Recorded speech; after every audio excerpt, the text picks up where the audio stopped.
En este día viernes estamos haciendo un cierre de un documento pero muy interesante e importante que el compañero Freddy Valenzuela denominó Cicatrices de los tiempos de intolerancia política en nuestro país. Ha sido una serie que llamó la atención de muchísima gente. Así es, y la creatividad del periodista Freddy Valenzuela de encontrar en las columnas la fuente de su inspiración. Bueno, y un trabajo que también es el inicio, Freddy, del uso de la inteligencia artificial con la animación de videos y fotografías, que le da un destaque muy particular. Ñamujuana, como se suele decir. Hoy hacemos, ¿verdad?, la coronación de este documento. ¿Con qué? Muy bien, don Oscar, exactamente. Llegamos a la parte final de esta serie de 5 materiales donde procuramos desvelar en qué momento de la historia paraguaya las columnas que están en el microcentro de Asunción fueron impactadas por bala. Y utilizamos también eso que decía Sani, la inteligencia artificial. Este es el primer material periodístico de Telefuturo que utiliza inteligencia artificial para animar y dar otro tipo de percepción al televidente sobre la historia. Compartimos nuestro trabajo final.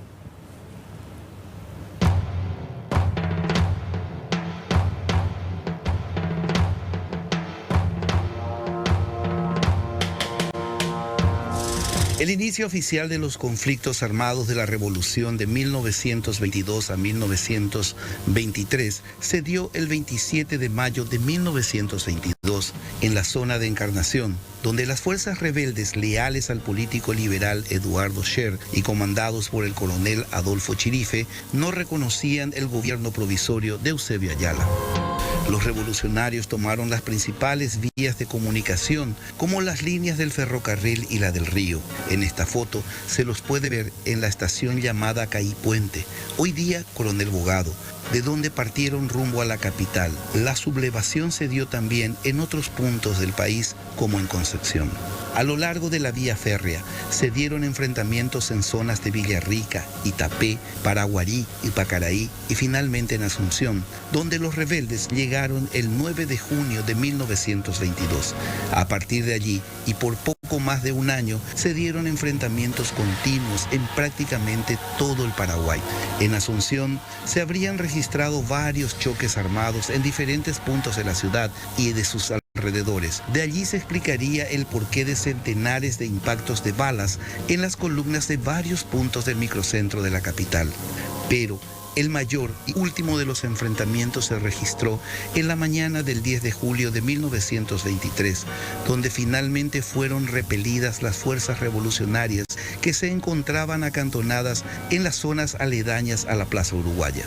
Los enfrentamientos se dieron principalmente por las calles Presidente Franco, Palma y Estrella, siempre desde la zona de la comandancia de la policía hacia la estación del tren. Al final de aquel día, las fuerzas rebeldes fueron vencidas y finalmente se dispersaron. Es por ello que miles de balazos impactaron en las antiguas columnas de las calles del microcentro de Asunción. El historiador Eduardo Mereles nos cuenta la génesis de la cruenta guerra civil de 1922 a 1923.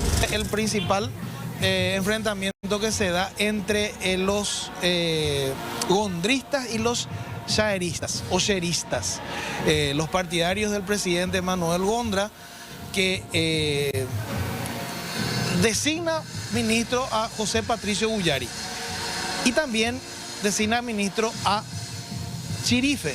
Chirife es partidario a Eduardo Scher.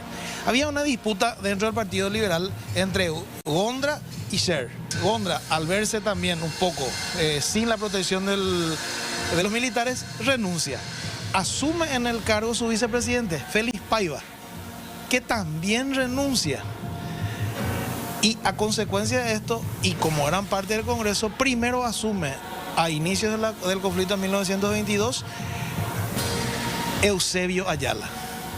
Al final de la contienda de la guerra civil o de la revolución civil o de la guerra civil de 1922, asume, o estaba en el cargo, mejor dicho, Eligio Ayala. Los tiempos de inestabilidades políticas y militares quedan claras en la revolución de 1922 al 23. Solo en este periodo de tiempo pasamos de la presidencia de Manuel Gondra a la de Félix Paiva, Eusebio Ayala y finalmente Eligio Ayala. Esta inestabilidad generó un tremendo conflicto armado que se extendió por casi todo el país.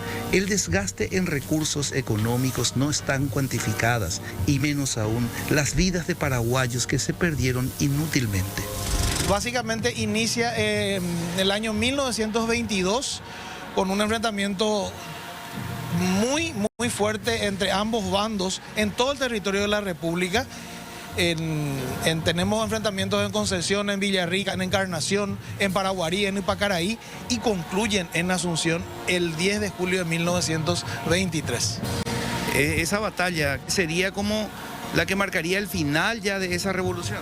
Asimismo, fue la última gran batalla y el gran triunfo que tuvo en ese momento Eligio Ayala, el presidente provisorio en aquel tiempo, Eligio Ayala, sobre los sublevados o sobre los revolucionarios conocidos como Sacumbuquí.